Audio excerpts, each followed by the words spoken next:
This interview series is called Live with Locals, as you know. It's a part of our Book to Action program, and our topic is sustainability, so we thought it was perfect to talk to Gio. Gio is a Monrovia Community Services Commissioner, UC Climate Steward, and educator with Food Ed. Hello, everybody. So today we wanted to loosely talk about endangered plants in Monrovia, fire ecology, and the unforeseen benefits of our recent bobcat fire. Can you tell us more? Yeah, well, about myself. Hi, everybody. I'm Giangelo Leo, so you can call me Gio. Everybody else does. A lot fewer vowels than Giangelo. But I am the community initiatives and program director at Food Exploration and Discovery. Okay. We're a nonprofit in Monrovia and the San Gabriel Valley that teaches and supports community and school science education, food, garden, and science education.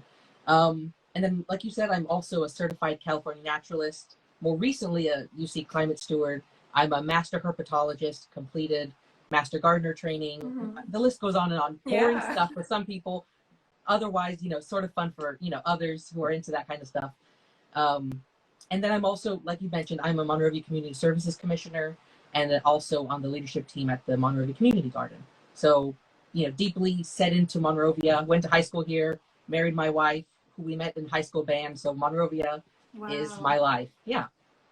Very cool. Many hats and a lot of roots in the community. Yeah, awesome. Too many roots, some would say. and that was a good pun. I mean, that's the whole thing. Very rooted. Yeah. Yeah. So tell us about Brauntons Milkvetch. What is it, and why are we talking about it? Yeah. So Brauntons Milkvetch. Now I don't know if everyone can see this picture behind me. So this is a picture of Brauntons Milkvetch. But really, I wanted to talk about sort of the story of the Bobcat fire first. Yes. And I think that, in Monrovia, the fire was such a catastrophic event. It was something that, was imprinted on our memories. We went through it. People were evacuated. It was scary. Mm-hmm. We filled the skies of California with our smoke, for weeks after. And it was something that was really hard on the community, something that was incredibly difficult to go through. And we still have, the reminder of our burnt mountains behind us every day. We can sort of see, some green coming back. Mm-hmm. And so I think in Monrovia, there's been a story of chaos and, it's just been catastrophic for our community. But at the same time, there are great things that happen because of fire. And fire ecology is not something that just devastates us, but brings new opportunity, particularly to Monrovia in our Hillside Wilderness Preserve. So that's the story of Brauntons Milkvetch. It's a plant, and I guess I'll talk about Brauntons Milkvetch. It's a plant that is native to California, endemic to only 16 to 18, depending on the year, spots in our region. So it's a rare endangered plant. Mm-hmm. It's federally protected, and it's beautiful. So this is a picture from our Hillside Wilderness Preserve. I have a few other pictures to share with everybody. But to have such a unique plant in our foothills that not many people know about, and when we think of, endangered plants, we're thinking of stuff in the rainforest, and we're thinking of stuff that's far away and, not around us. Yeah. But in reality, we have endangered plants and plants that need our help right here in our backyard. And Brauntons Milkvetch is a great example of that. So in our Hillside Wilderness Preserve, we have an ecosystem called chaparral. And chaparral is unique to California. It's mostly dry plants that will get a lot of rain in winter, but mostly stays dry for the rest of the year. And in that chaparral, our Brauntons Milkvetch thrives. But it doesn't thrive well because its habitat is deeply broken apart. So I'll show a map. I have a map here to share with everybody. Here it is. So brought a lot of visuals for everybody. So the yellow is the range that it used to be found. Okay. This single blue dots here are the locations that it's currently found. Wow. So its habitat has been greatly reduced. And so you can see that's us here in Monrovia. But down here, down in Orange County towards Anaheim, this is the last range. There's only about 5 spots here. So this gap between the Santa Monica Mountains and the San Gabriel Mountains, and then towards the OC, has been totally broken off. Mm-hmm. So its range is really limited. And so that's what makes it special is we have one of those 16 ranges in Monrovia. So in our Hillside Wilderness Preserve, we have in the lower clamshell trail, you can see the spot, which is exciting. It's not just, you don't have to go hiking into the San Gabriels. You don't have to, you know, go trekking far. We have a spot where you can find it. And so this is in the lower clamshell trail. This is the actual sign in our Hillside Wilderness Preserve that just marks where that location is, and it shows the critical habitat that's protected. So, Brauntons Milkvetch. Okay, I've talked about where it is, where it's not, but I haven't talked about the plant itself. So, and anybody jump in with some questions. Jade, if you have any questions, stop me because I can just talk about plants and milkvetch and all the bits all the time. We love it. Please. Okay. Continue. So the plant itself, if you ever run across it, this is what it looks like. So it is a silvery leafed plant, and it's sort of hairy, has hairy leaves, grows about 2 to 5 feet tall, but it's not really that noticeable. It sort of looks like a weed. You would easily walk by it, but it's incredibly important for a few reasons. So the flowers, you can see this is a taller one. I think this is from the Santa Monica Mountains, but this is a 5 foot tall example. And so this one is about 5 foot tall. You can see the flowers up at the top, the bright, you know, magenta to purple flowers. And those flowers, and I'll pull up this picture. These are the flowers. And if anybody that gardens knows, they kind of look like pea flowers, sweet pea flowers, or other type of pea plants. And that's because Brauntons Milkvetch is related to pea plants. And so one of the unique things that pea plants do is they add nitrogen to the soil. So what they're doing is they're pulling in nitrogen from the atmosphere and then putting it in their roots and then making it accessible to the soil. So they're sequestering nitrogen and they're supporting the plants that are growing around them. So not only is it beneficial because it's beautiful and we get to, you know, see it, but it's incredibly useful for the plants that are growing around it. So one of the way that, you know, we want to think about Brauntons Milkvetch and how is it a positive thing with our fire, right? How is it connected to fire? And the reason is because Brauntons Milkvetch is only propagated by fire. So germination only happens when the seeds are exposed to fire. So Brauntons Milkvetch is known as a pioneer species. So in our hillside, and I keep pointing to my right because I can see the mountains from my window, but in our Hillside Wilderness Preserve, that's, you know, it's pretty brown right now. There's not much out there. In the spaces that Brauntons Milkvetch seeds existed, they'll be the first plants to come up after fire. That's why it's a pioneer species. So the plants have been burned out. There's nothing there, but the seeds have been there and they've been waiting for fire.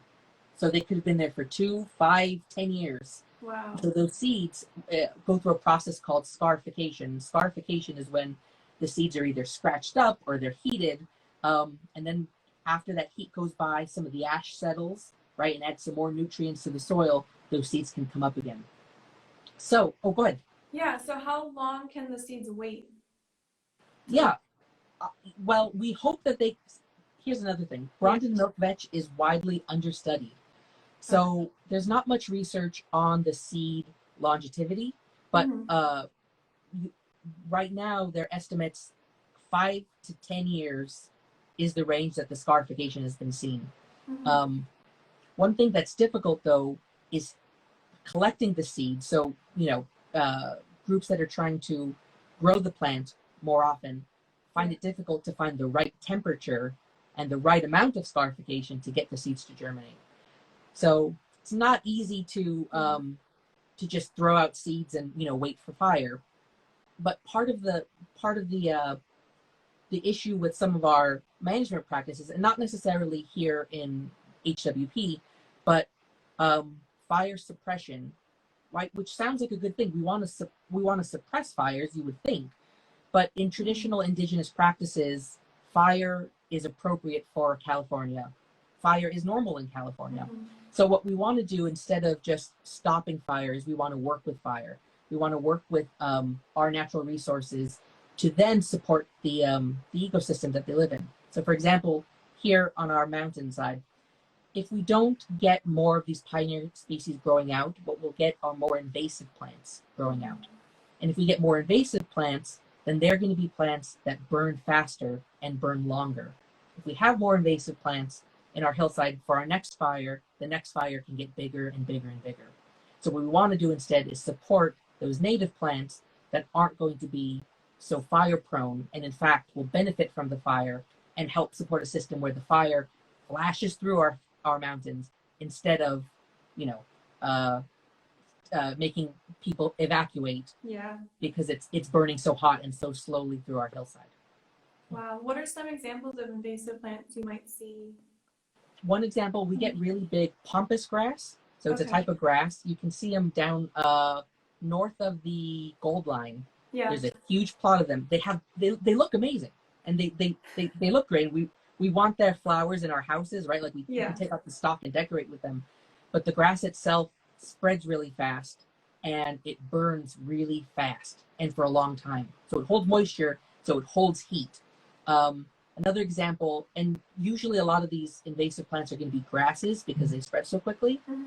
So the, what are they called? The purple fountain grass that we have in our area. They're purple. Sometimes they're called firework grass. They look great. They look like, you know, people say they look like little cattails. And you know, you can swish them around. They're cute. They're beautiful plants, but invasive, and they'll spread really quickly. Wow. So sometimes, and I think that's something we'll be talking about more in the end of May. No. When is my next talk with you guys? Yeah, towards the end of May. Yeah. We'll be talking about more of those invasive plants and how we can sort of take action at our homes to limit those plants and sort of support more of these native plants. Cool. Yeah, it's funny that like all of the invasive plants that we've seen, they're beautiful and cute, and we think that they belong there, but really they're not helping. Let's see. It looks like you answered Book to Action Monrovia's question. If any of the audience members have questions, please feel free to submit. Yeah, and I would just add on to that question with prescribed burning. It's really tough. It's something that we should be looking into in Monrovia. You know, bringing in that indigenous perspective with prescribed burning and bringing in those traditional practices is going to be a big key part of sustainable management. I think one of the things that's real tricky is telling people we're going to start a fire and, you know, don't be alarmed and don't be worried, because we spend so much time telling people don't be throwing cigarettes out your window. You know, limit the amount of firewood that you keep, you know, near this hot shed. So it's a tricky thing, but I think that, you know, events like this, and I praise the library for this, is getting that community education going, and then sort of, you know, illuminating to the community that fire is not evil. Fire itself is not evil. Fire itself is not, in California at least, it's normal. And we should be working with fire, working with our native plants to, you know, preserve some of these. I mean, look at this thing. Look at this beauty. Isn't that amazing, right? And that's in our backyard. And then, you know, on top of that, and this is what I work. This is the work I do at Food Ed, is connected with pollinators and food, right? And so, Brauntons Milkvetch is an important pollinator for our native bees. So, honeybees are great. You know, honeybees are the big fad for pollinators, but our smaller native bees don't get enough attention. And this plant is incredibly important for them, as well for bumblebees. Bumblebees need their nectar. And then even more broadly and less understood is the butterflies and moths that need them to thrive. So this is an example. This is the Queen Alexandra sulfur butterfly. Ooh. And so they're adorable. They're beautiful. They have a wide range, but right now they're the only confirmed host plant for the Brauntons Milkvetch. And it's thought, I can put this up here. It's thought that there's maybe 16 to 20 more butterflies and moths that are supported by Brauntons Milkvetch, but we just don't know because it's not widely studied yet. But this important pollinator goes from California all the way up to Washington, and you know, with that habitat loss broken up by the milkvetch, we might stop seeing them in our area. So that's part of the reason why we want to support them. And let's see, do I have a picture of, let's see, I don't have any pictures of more of the moths, but the moths, let's give the moths some credit too. They're not as beautiful as these butterflies, but some of the smaller moths that we have are important to support as well. Yeah. Yeah. So with prescribed burning, that's probably organized with officials. What can the average community member do to support plants like these? Yeah, well, a few things. I would, one, it's definitely being considerate of zoning restrictions and development. So if you live near the foothills and you're looking to expand, I would make sure that you're following guidelines that describe where the Brauntons Milkvetch is, really making sure that you're not encroaching in that space, but also not doing something that damages the space in the long term. And part of that can come from landscaping. So if we're bringing in those invasive plants, one thing that would be important to do is check, is this an invasive plant? There are great lists. The California Native Plant Society has a great list of non-invasives that are great for our area. So planting those around your home, especially if you live, above foothill, because those seeds travel really far up. Okay. And then the work of local groups like Empower, Monrovia Parks Wilderness Recreation Foundation, supporting them to support the work of the park naturalists. So our naturalists are out there, busting their chops, not only getting the canyon ready for all of us to return to the canyon, but in the Hillside Wilderness Preserve, maintaining the space so that, and very quickly, right after the Bobcat fire, within a few months, they had it ready to go for our community to visit again, but giving them the resources and the tools necessary to continue to preserve these spaces. While the Milkvetch is federally protected, it's not, and it is protected locally, but having that education around, the preservation of these spaces. And Monrovia's done a great job of, it's in the name, right? The Hillside Wilderness Preserve. And we are trying to preserve these, I'll move the butterfly again. Isn't that a great picture? It is. It should Yeah. be framed. Yeah. No, I think I'm going to frame that one and put it up here next to my tomatoes. Yes. But it's just really a great piece of Monrovia, and I think that's something that if anybody's listening about Brauntons Milkvetch, is just think of this as something that's special to Monrovia. It's something that not everybody else has.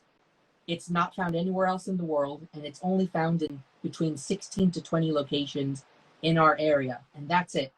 Once we lose it, it's completely gone. And so, supporting natural infrastructure, green infrastructure, finding ways to support organizations like Empower, finding ways to support our park naturalists that are doing that work is the way to go. And yeah, keep our Monrovia treasures. Actually, you know what, Jade? I am going to frame this and keep it up. And then whenever anybody asks, I'm going to say, yep, that's the Monrovia Brauntons Milkvetch. You should love it. You should appreciate it, and you should. Well, we can't plant them, but you should definitely revere it when you pass by it in the Hillside Wilderness Preserve. Absolutely. Yeah, and it's also like a great symbol of resilience. After such a devastating fire, something as beautiful as that can come from it. Absolutely. Yeah. And I would say, in terms of our resilience, I think that if Brauntons Milkvetch can be the symbol of our community adaptation, our resiliency, this is the plant that's going to be coming back into that space first. It's the plant that's going to be coming back, actually, and right now it's in bloom. So if you are in the Hillside Wilderness Preserve, through July, the plant will be flowering. So if you see these flowers up, I don't touch them. You don't want to. We want to leave them alone. We want to let them do their thing. We want the bees to pollinate them. We want the butterflies to eat them. But we want to leave them alone to let them continue to grow. And then, hopefully what we'll see is more growth spreading across our foothills. Hopefully we'll see Brauntons Milkvetch filling that gap in the map that I mentioned. And yeah, that is the story of recovery in Monrovia. It's not all doom and gloom, everybody. It's not burnt hillsides. There's beauty that is coming around the corner. Absolutely. Yeah. And you mentioned it was federally protected. What does that mean exactly?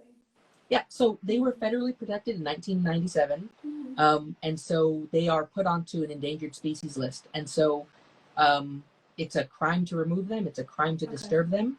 And there are mitigated efforts to continue to protect those spaces. So actually in our Hillside Wilderness Preserve, let me show that picture again. This space right here, that has the critical habitat sign is largely fenced off. So the Brauntons Milkvetch patch that we have is largely protected. You can't really access it, but you can find individual species growing around that space. So you can see them, and if you look over some of the overhangs, you can see them up on the hillside. But they are protected. They are, cordoned off, so we're not trampling them and messing up their habitat. Very cool. All right, you covered so much. If anyone has any outstanding questions, it looks like what groups of people study plants like the milkvetch, and can we help put it on the researcher's radar? Yeah, that is an excellent question. And there are, let me say this for everybody, communities or science does not have to happen in a lab, and science doesn't have to happen, in an inaccessible, museum or college. Community science happens all the time. So I would recommend, my phone is the camera. But there's an app called iNaturalist, and I would recommend downloading it. And what you can do is, if you spot the milkvetch, you can take a picture of it. You can then, it'll do is it'll geotag the location, and then scientists that are researching the milkvetch will be able to track the locations and anywhere in the world. So Brauntons Milkvetch in our 16 locations is largely tracked on iNaturalist, but if we're starting to see that spread in our Hillside Wilderness Preserve, it'll be useful for those scientists to then find that data on iNaturalist. So it's a great app, great community, and you can, so if in your backyard, if you see a weird bug, you take a picture of it, you post it, and then entomologists or other community scientists will come on, they can help you identify it. And then as a large body, it's all part of data and research. So let's say, not even today, but 10 years down the road, let's say there's a researcher that's looking up, I want to know how big were pigeons in Monrovia in 2021 or 2021, right? And they can go look at the data. If you took a picture of a pigeon, they can go see, was it a big pigeon? Was it a small pigeon? And so everything is scientific data. And so the community science of just getting out there, looking at stuff, taking pictures, observing can all happen. So it's not, we don't have to send it. Don't worry. You don't have to reach out to a lab. You don't have to do your own research. You can be part of the science now by downloading apps like that and getting involved. That's so cool. So it's iNaturalist, and it's like a crowdsourcing of local. It's global data, so you can look up data everywhere and in your own neighborhood. You can probably figure out where I live in Monrovia based on the number of observations around my block. I started the Monrovia Urban Tree Survey. So every single tree on my path that I walk is cataloged in there. So if somebody's smart enough to triangulate my house with all of the observations around my house, you'll be able to find where I live. But all right. I'm not recommending you do that, but yeah, it's a great app, and you can learn a lot. You can spend hours just seeing what's around you. That sounds cool. I'm definitely gonna nerd out on that this weekend.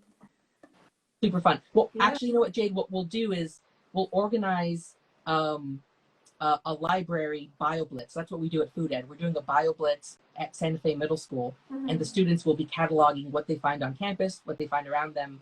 So yeah, we'll talk about something about getting iNaturalist. This has potential for a program. I'm liking Totally. it here. Cool. So you mentioned earlier in our interview that you're a part of Food Ed. Can you explain Food Ed to our viewers? Yeah, definitely. So Food Ed is a nonprofit in Monrovia in the San Gabriel Valley. And my job at Food Ed is to support the programs and community initiatives that we are spearheading. So we work in at 3 schools in Monrovia. We're looking at working at more schools in Monrovia. That's on the docket. And we are working with the community. Keep an eye out for the Plants and Pals program in Library Park. In Library Park, but in the Monrovia parks. A little tease here, everybody. But it's going to be a program that's going to explore some of the plants that already exist in Monrovia in our parks, and then which pollinators are greeting them. And those are the pals, the plants and the pals. And the pals are all the pollinators that frequent our parks. And then, but really we are about engaging our community in garden and food science, Mhm. and sort of bridging the gap of, what's getting taught in schools, what's getting taught in our communities, and then really engaging those members of our community, whether it be students or adults or the elderly, and really giving them a platform to take that knowledge and then bring it home and further expand, on issues of food justice or on issues of science education, and then take that for themselves and then bring it to further communities. So everybody can find us at Explore Food Ed on Instagram, and you can also find us at our website at explorefooded.org. And then on my own Instagram, I'm constantly, feel free to send me your pictures of your bugs and your plants. And then Food Ed is all about building community. And the community garden in Monrovia is an example of a space that brings people together. That's the origin story of Food Ed. And so Brauntons Milkvetch, similarly, is a great piece of what Food Ed is. Food Ed is my home, my heart. Brauntons Milkvetch is a piece of that, right? And so Food Ed captures imagery like this, the work that's being done in our community, brings it together and brings people together around food and garden science. Wow, really cool stuff, guys. Please check it out. And if you have any questions, go ahead and submit them. I think Gio's covered a lot of ground here. I've learned so much. I know, I just can cover ground. That's the objective when you get me on Instagram Live. Here's a random question. Yeah. Traditionally, has Brauntons Milkvetch been used for any medicinal purposes, food purposes? Yeah, that's a great question. It's actually, it might be toxic, but we don't know. Ooh, okay. So milkvetches some species are toxic. Milkvetch is known to be toxic to livestock, actually. So when other types of milkvetches are toxic to cattle, horses that are grazing, and so that's why it's assumed that the Brauntons milkvetch is also toxic, but it's not well known.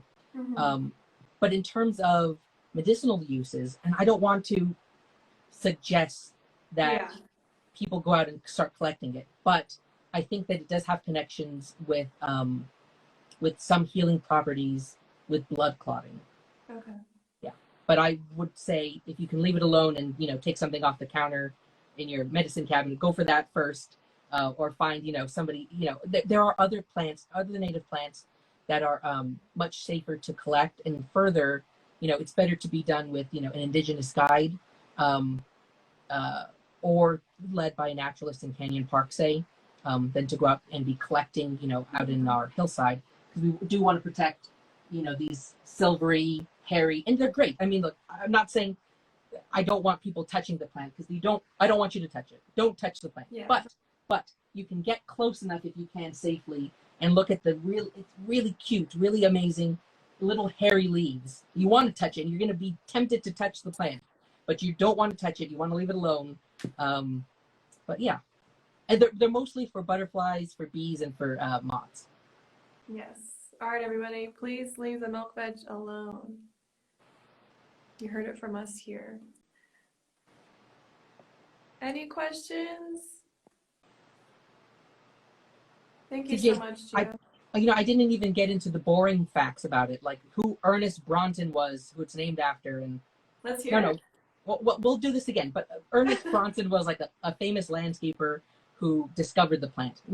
Not important, but I'm very appreciative of the library for putting together Book to Action and a great series that's really, it's Monrovia centric, but it's really the sustainability factor, the resilience focus is super critical, to our perspective on how do we emerge from the tragedy of the Bobcat fire, and then further, how do we build back better? How do we, make our community thrive? And I'm very thankful that you guys have put together such an amazing program this year, and then had, plant weirdos like me to come on and talk about milkvetch and, stuff like that. So thank you. Oh no, thank you. You're the one who's making this program so rich. We love to hear about it. Here's another question I may have. You mentioned why it's called Brauntons Milkvetch. Is there a more traditional name for it? Pre-explorer? That's a great question, and I couldn't find anything on that. Okay. But how about this? I would love to reach out to some. We recently reached out to the Tongva on in Lucinda Garcia Park. We have cactus there, and Lucinda Garcia Park is going to be under renovation soon. Okay. And there are small scale bugs on the plant. Now, most people would think, oh, it's a pest, we want to get rid of it. But traditionally, the Tongva use it as a dye. So we reached out to the tribe and we said, is there a way for this to be utilized? So Tongva, members of the Tongva tribe are going to come out and collect it. It's going to be a great opportunity for the community to learn about that. But what I will do is I will reach out and ask if there are traditional names, look into some resources, and then report back to you. Maybe we'll do a post together with Food Ed or something, and talk about that. But yeah, it's a great lens for really understanding the milkvetch. And I think that there's so much. It's the history of milkvetch is not just when it was discovered. It wasn't, Ernest Braunton is not the start of the story of Brauntons Milkvetch. But yeah, I will definitely look into that more and report back. Yeah, that's so cool. And the bugs you're referring to, are those cochineal? Yeah. Wait a like, second. Are you? Wait, tell me more. How did you know more about this? This is great. I was talking to somebody about it recently because they were complaining about like an ashy, weird thing on their cacti. And another person was saying, oh no, that's actually a bug and it's been traditionally used, like you said, for dyes and other uses. Yes, I knew I liked you. That brilliant. No, absolutely. And that's. I think I have my notebook here. I went out with our amazing community services director Tina Cherry out to the site to check on the plant. And this is. I hope it's not too gross for everybody, but this is the plant. This is the bug. I'm sorry. I got a few and I squished it on my notepad, and so you can see the amazing color. Yeah, it's beautiful. It's a bug, and so when you see, this is a great tangent, by the way. Let's keep this going. But when you see carmine or carminic acid in your ingredients list, so like in maraschino cherries, or things like that, it's actually the bug. It's a harvested bug, totally safe, natural dye. You can be used in clothing, but it's a beautiful color. I mean, and I think it depends on the chemistry of how you process it. So you can get from deep reds to maroons to purples. But yeah, we have that in Monrovia. That is amazing because that's on my mind. But for somebody else in the community to be just randomly knowing it, bringing it up, that is delightful. Yeah. No, that's what I love about Monrovia is we have a lot of community members who are just so interested in botany and plants and everything. And yeah, and I love this whole bug because we see it in like our makeup. I think it was in like frappuccinos for a while until really, because it's such a beautiful red color that you think of like berries and yeah, and most people think it's just a pest on your cacti, but no, it's been used for so much. It's really cool. And the white stuff, let's be honest, is a little unsightly. Like the white, it's called flocculence. It's like the white stuff that comes off of the scale insect. But once you squish it and you put it, it's a beautiful color. And I think that there are parasitic wasps that it's also important to. So the wasps will lay their eggs inside of the scale, and then the babies will eat the inside of the scale and then emerge. So it's also useful for environment in other ways. Yeah, that's cool. Is there going to be like an event surrounding this?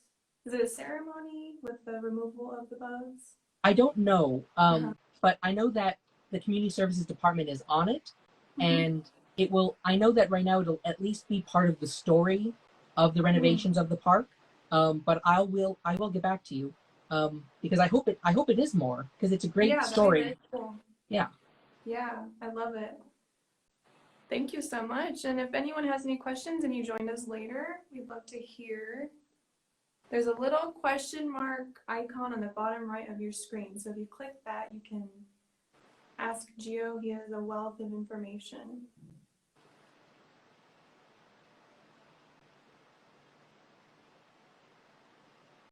Can we find Brauntons Milkvetch I don't know if you know this, can we find it if we go hiking maybe in like Eaton Canyon or other local hillside trails? There are, let me pull up the map. There are some spots in Pasadena, but they're pretty far up in Eden Canyon. Mm-hmm. So they're mostly going to be in dry hillside spaces, or and if they're in flat spaces, they're in. You can also find them under more northern pine trees. Mm-hmm. So a lot of our pine trees also need fire for their pine cones to open, Mm-hmm. to germinate. But you can find them, but they're more inaccessible. I'd say because in Hillside Wilderness Preserve we have signage, you'll probably be able to find it there. But you'll also be able to find other milk vetches out in what is the park? What's in Santa Monica? But they have a patch growing in like a nature center. Okay. And you can just see it there, and you can see some of the I think it's a marine blue butterfly that I saw on it. But yeah, it's I would start in Monrovia and just look over the area where you can find them, because they're really accessible. The lower clamshell area is not hard to find. It's a bit of a trek. You know, it's not, you know, I wouldn't say it's totally ADA accessible, but it's definitely, you know, worth going out there to try to spot them. And I know, I don't think Dylan, our city manager, is on, but he's a big fan of it. He, when he goes biking, he always points it out. So we're gonna have to share this video with him to talk more about the milkvetch. But yeah. Big Hats Lady Garden says she needs to be more observant when she walks through the park. Me too. I feel like I don't look around enough and there's so much to see. I think part of the trick is like you just have to, it sounds rude when I tell people, but you just got to be quiet and sometimes just stop in a spot. And if you just stop and or sit down and you look around you, like the birds will come to you, the bugs will walk around you. And like, it's particularly in Monrovia, it's not that hard to find nature. Nature is not something that is far away. Nature is something that is in our urban spaces, and it's in our backyards, and it's right here. And you know, the milkvetch, and like, I mean, this is a great picture, right? Like if you're looking at this, if you're walking by that, you might think, oh, that's just a weed, or that's, you know, what is, I don't need to worry about that. But, you know, with the education, you know, like from this kind of talk, and then getting familiar with, like now you're going to be looking for that spindly, hairy, silvery plant growing. And you're going to know, like, that's something that's special. That's not just like, oh, sure, okay, you know what? Maybe I wouldn't plant this in my landscape. But, you know, I sure as heck can appreciate it when I find it, when I'm walking out. And yeah, super special. Yeah, it's so cool. And I guess, like you mentioned, it's important to remember it's not like a dichotomy of like nature and then city and humanity. Like it's all overlapping, and we need to be mindful of that when we're out and about. Totally. Cool. Yeah, I feel like we should go ahead. Oh no, I was reading the last comment. We'll send it out to send the video to Dylan. That'll be great. Yeah, we need to put up signs of Brauntons Milkvetch and have a. Sorry, one second. Have you seen me sign here and there? And one of the comments was, first thing I'm looking for when that's book action. But I would say that the Hillside Wilderness Preserve is open. The trails are open. Just the trails inside of Canyon Park aren't open right now. But you talked to Eugene a few weeks ago, and they're really hopeful that the trails are going to be open a lot sooner than they think. So it's looking really hopeful, really exciting. But they've done a great job of getting HWP ready to go. So it's accessible. You can go out there. All of the trails are open. And so it's you can find them. Did I say that they're blue? I did. They're blooming right now through July, so you can find them out there. Cool. So do get out there and try to look for them. Awesome. Well, thank you so much for joining us. We're so lucky to have you, Gio. We hope to see you again soon. We're gonna wrap it up, everyone. Don't forget to check out our Instagram and our Book to Action landing page, and look into food ed and look to see what Gio is up to in the city of Monrovia. Thank you all so much. Yeah, thank you. Bye, everybody.